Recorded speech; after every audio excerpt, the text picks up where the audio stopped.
जय भीम मित्रों। मैं हूं भानु भाई चौहान। अभी जो पूरे भारतवर्ष में सभी मीडिया, कोई भी चैनल चालू करो, धम्म का राजकारण चल रहा है। डॉक्टर बाबा साहब आम्बेडकर ने दी हुई प्रतिज्ञा और बुद्ध धम्म के जो नियम है उसके मुताबिक 1956 के बाद हम अगर धम्मांतर बौद्ध धम्म में अपने बुजुर्गों की सांस्कृतिक विरासत में वापस जाते हैं, तो जो अपने रूल्स है उस रूल्स के हिसाब से हम लोग बाबा साहब ने दी हुई प्रतिज्ञा हम उनका पालन करते हैं और प्रतिज्ञा लेते हैं। तो उसका राजकारण राजनीतिक पार्टियों ने हंगामा करके चालू कर दिया और खास करके मीडिया है, उस मीडिया का हम आभार व्यक्त करते हैं कि आप लोगों ने इतनी जल्दी प्रसार कर दिया और इतने पूरे भारत में सभी चैनल के लोगों ने इतना बड़ा काम कर दिया। ये पूरे भारत में कई बार भी चैनल खोले, आपका ही काम चलता है, यही आम आदमी पार्टी खास करके केजरीवाल जी को टारगेट किया और बीजेपी कांग्रेस। अरे भाई, ये लड़ाई वैचारिक लड़ाई है, इसमें राजनीतिक कहाँ से आई? हम लोग अपने बुजुर्गों की सांस्कृतिक विरासत में वापस क्यों जा रहे हैं, उस बात पर भी आपको तर्क करना चाहिए ना। सब घड़े सूने पर हत्या होती है तब तो आप लोग नहीं बोलते। जब मुंह रखने पर हत्या होती है तब तो आप लोग डिबेट पर भी नहीं आते हो, हमें किसी को डिबेट पर बुलाते भी नहीं हो। एक पुलिसकर्मी गुजरात में उनकी खुद की बारात निकालने के लिए, उनको घोड़ी पर चढ़ने के लिए पुलिस प्रोटेक्शन लेना पड़ता है और उनकी बारात निकलने के बाद पत्थरबाजी होती है, तब तो आप कुछ नहीं बोलते हो। गुजरात के कच्छ के नेर गांव में राम जी के मंदिर में जाने के बाद मंदिर पर जाने से रोका जाता है और मारा जाता है, पीटा जाता है, तब तो आप कुछ नहीं बोलते हो। हमारी बहन मनीषा वाल्मीकि जी की हत्या हो जाती है, उनके साथ रेप होता है और उनके परिवार को उनकी बॉडी भी नहीं दी जाती और रातों रात उनको जलाया जाता है, तब तो आप कुछ नहीं बोलते हो। मतलब जो दबा कुचला समाज है, यहां जाति की वजह से हमारे साथ उत्पीड़न होता है, उस हिसाब से हम लोग अपने बुजुर्गों की सांस्कृतिक विरासत में हम वापस जाना चाहते हैं। और हम जाति इसलिए छोड़ते हैं कि जो हम जिस व्यवस्था में फंसे हैं उस व्यवस्था में वर्ण व्यवस्था है। जैसे कल मोहन भागवत जी के सुर बदल गए कि वर्ण व्यवस्था खत्म हो जानी चाहिए, जातियां खत्म हो जानी चाहिए, पर हमें पता नहीं वो किस हिसाब से ऐसे बोले, उनके सुर क्यों बदल गए और वो कैसे खत्म करना चाहते, उस बात का भी हमें तर्क करना चाहिए। दो अर्थ हो सकते हैं उनके, जातियां खत्म हो जानी चाहिए, उनके दो अर्थ हो सकते हैं, हमें पता नहीं, वो तो भागवत जी को ही पता होगा। पर अच्छी बात है कि उनके सुर बदल गए। पर अभी तो पिक्चर शुरुआत हुई है ना भाई। राजेंद्र पाल गौतम जी ने और मिशन जय भीम के सभी प्रसारकों ने बोल दिया था कि इस साल हम 10,000, अभी तो मिशन जय भीम का जो कॉन्सेप्ट है, इस साल हम 10,000 लोगों के साथ अपने बुजुर्गों की सांस्कृतिक विरासत में घर वापसी करेंगे। तो इस साल पूरे भारत में से 1 लाख से ज्यादा लोग अपने बुजुर्गों की सांस्कृतिक विरासत में वापस चले गए। ये तो अभी शुरुआत है, पिक्चर तो अभी बाकी है, क्योंकि आप लोगों ने बहुत सताया हम लोगों को। 5,000 साल से हमारे बुजुर्गों ने बहुत सहा आप लोगों का। इतने साल तक अब एक बार, अब बोलते ना हम ये बन गए वो बन गए, हम जहां पर है ना उस जगह पर आके एहसास करो कि हमारे साथ कहाँ हमारी हालत क्या होती है, हमें कितना दर्द होता है। कहीं पर जाते हैं ना, जातियां जब पूछते हैं ना, तब हमारे चेहरे का नूर है ना वो बदल जाता है और सामने वाले को जब पता चलता है कि ये कास्ट है तो उनका नूर भी बदल जाता है। हमारे साथ हमारे बिजनेस हो, नौकरियां हो, कोई काम हो, इंडस्ट्रीज में या कोई भी फील्ड में हम आगे बढ़ना चाहते हैं, लेकिन हमें तक नहीं मिलती है। ये तो डॉक्टर बाबा साहब आम्बेडकर की बदौलत की वजह से, ये भारतीय संविधान की बदौलत की वजह से आज हम गांव के पंचायत में प्रधान से लेकर मंत्री तक बन गए, वरना तो आप लोग गांव पंचायत का सदस्य भी बनने ना देते, वो भी हमें पता है। अब इतना जातिवाद इस भारत में फैला के रख दिया है और आज भी आप लोगों को आरक्षण से कोई दिक्कत नहीं है, वो भी हमें पता है। आप लोगों को दिक्कत यह है कि हम साहब बन गए। हमारे कई लोगों ने जो बाबा साहब ने दिए हुए अधिकारों की वजह से अभी थोड़े बहुत गिने बहुत लोग साफ बन गए, उससे आपको दिक्कत बन गई। और आपको भाई नहीं चाहिए, आपको हिंदू भाई नहीं चाहिए। आप जो हम पर अभी जो ये दर्द दिखा रहे हो, आपको भाई नहीं, आपको गुलाम चाहिए। आप लोग हमें गुलाम बनाना चाहते हो, आप लोगों को काम करने वाला मजदूर चाहिए।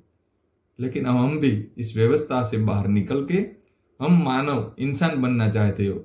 और हम थोड़ी दूसरे किसी के धर्म में जा रहे हैं, हम तो अपने बुजुर्गों की सांस्कृतिक विरासत यानी कि बौद्ध धर्म में जा रहे हैं।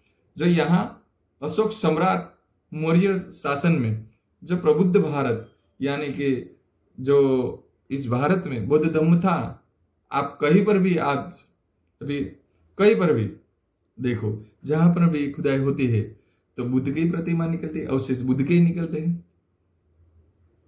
अरे भारत ने, अखंड भारत में कहीं पर भी जाओ, चाहे पाकिस्तान में खुदाई कर लो, म्यांमार में कर लो, अफगानिस्तान में कर लो, क्या होता है? बुद्ध की प्रतिमाएं निकलती।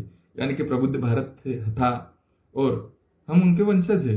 तो हम आज तक घर भटक गए थे, तब हमें पता चल गया, तो हम अपने घर में वापस जा रहे। और हम थोड़ी कोई बाहर के धर्म को अपना रहे। बुद्ध यानी कि भारत का है, हम भारत के धर्म को अपना रहे हैं ना, अपने बुजुर्गों की सांस्कृतिक विरासत में जा रहे। और बुद्ध ने तो यही संदेशा दिया है कि बौद्ध धर्म की क्या पहचान, मानव मानव सब मानव मानव एक समान। तो आओ सब मिलके इस देश को प्रबुद्ध भारत, समता, करुणा, मैत्री, भाईचारा का संदेशा दे। हम सब लोग मिलके रहे। जातियों में जो बटे हैं उस हिसाब से राजनीतिक लोगों ने हमें बांट के रखा है, तो हम सब लोग मिलके रहे। जातियां दो ही है, स्त्री और पुरुष। जातियां इंसान में नहीं होती, जातियां जानवरों में होती है। इंसान माँ की पेट से एक ही तरह से आता है, और हम सबका खून भी एक ही। तो भाई जातियां किस है सब? और जातियों की वजह से हमारा बहुत दमन हुआ है, बहुत शोषण हुआ है, और हमारे कई महापुरुषों ने इन पर बलिदान भी दिया है। और खास करके धम्म और धर्म में बहुत फर्क है। धम्म है तो प्रकृति के आधार पर चलता है, विज्ञान पर आधारित से चलता है। और धर्म है और शास्त्रों के मुताबिक चलता है, और शास्त्रों के मुताबिक किसी को भी बोलने की इजाजत नहीं है। जैसे कि रामचरितमानस में तुलसीदास ने लिखा है कि ढोर, गवार, शूद्र, पशु, स्त्री, नारी सब तालन के अधिकारी। यानी कि उनका अर्थ क्या है आप सब जानते हैं। तो वर्ण व्यवस्था के हिसाब से शूद्र को बोलने का अधिकार नहीं, ज्ञान प्राप्त करने का अधिकार नहीं, संपत्ति रखने का अधिकार नहीं। वो वर्षों से चला आ रहा था। ये भारतीय संविधान की बदौलत की वजह से आज भारत भर के जो वर्ण व्यवस्था में जो लोग शूद्र के स्थान में आते हैं, उन सभी लोगों को डॉक्टर बाबा साहब आम्बेडकर और भारतीय संविधान का आभार मानना चाहिए। उनकी वजह से उन लोगों के पास आज संपत्ति है। जो लोग आज अपने आप को श्रवण समझते हैं ना, उनको भी पता होना चाहिए कि आपका वर्ण व्यवस्था में कहाँ स्थान है। अब एक बार मनुस्मृति की जो वर्ण व्यवस्था है उनको पढ़ लेना चाहिए, जो डॉक्टर बाबा साहब आम्बेडकर ने 25 दिसंबर को 1927 में जलाई थी। उस वर्ण व्यवस्था को भी आपको, जो मनुस्मृति है, उनको पढ़ना चाहिए। तो हम अपनी घर वापसी इसलिए कर रहे हैं कि हम यहाँ जातियों में बटे हैं और हम इंसान बनना चाहते। और हमने जो चाहा वो चाहा, हम अपने आने वाली नस्लों को, अपनी पीढ़ियों को चहना नहीं चाहते, अपने बच्चे को। ये बात जो हमने जो सहन किया वो हम अपनी पीढ़ी को सहन नहीं करना चाहते।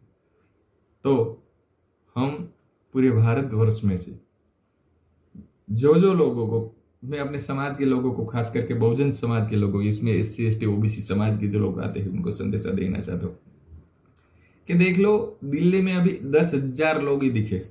पूरे भारतवर्ष में से 1 लाख थे, उनमें से अमरेली में से, राजकोट में से, जूनागढ़ में से, अहमदाबाद में से, केरल, महाराष्ट्र, UP MP बिहार, सभी जगह से बड़ी मात्रा में अपने बुजुर्गों की सांस्कृतिक विरासत में लोग वापस गए। दिल्ली में से 10,000 लोगों ने एक साथ धम्म दीक्षा लिया तो पूरी सिस्टम में हलन चलन हो गई। सोचो, कहीं पर भी अत्याचार होता है तो हम लोग 1-1 लाख लोगों के साथ एकता होते। अब हमें एकता नहीं होने का है। अब हमें पता चल गया कि जो बीमारी है उनकी जड़ मूल कहाँ है। तो आप लोग होशियार है, अब हमें क्या करना चाहिए। हमें पता हो गया है कि हमें हमारी बुजुर्गों की सांस्कृतिक जो विरासत है उस विरासत को मजबूत करना चाहिए। राजेंद्र पाल गौतम जी और राजरत्न आम्बेडकर जी अकेले नहीं है, पूरे भारतवर्ष के युवा धन और पूरे भारतवर्ष के लोग उनके साथ है और साथ रहेंगे। राजेंद्र पाल गौतम जी ने और राजरत्न आम्बेडकर जी ने एक बार बोल दिया तो उनके मुंह से जो निकले हुए शब्द है हम उनको नीचे नहीं गिरने देंगे, ये हमारा वादा है। और कितने कितने लोगों को डराएंगे, धमकाएंगे, क्या करेंगे, जेल में डालेंगे, मारेंगे कितने लोगों को। अब पूरे भारतवर्ष में जो जितना आपने स्प्रिंग को जितना दबाते ना उतना उछलता है। अब पूरे भारतवर्ष में से जाति से लोग परेशान हो गए और स्प्रिंग अब उछल गई है। अब इनको रोकना ना मुश्किल है। और अब हम भी चाहते हैं कि जाति विहीन समाज की रचना हो। आओ हम सब मिलके राजेंद्र पाल गौतम जी और राजरत्न आम्बेडकर जी का साथ दे, समर्थन दे।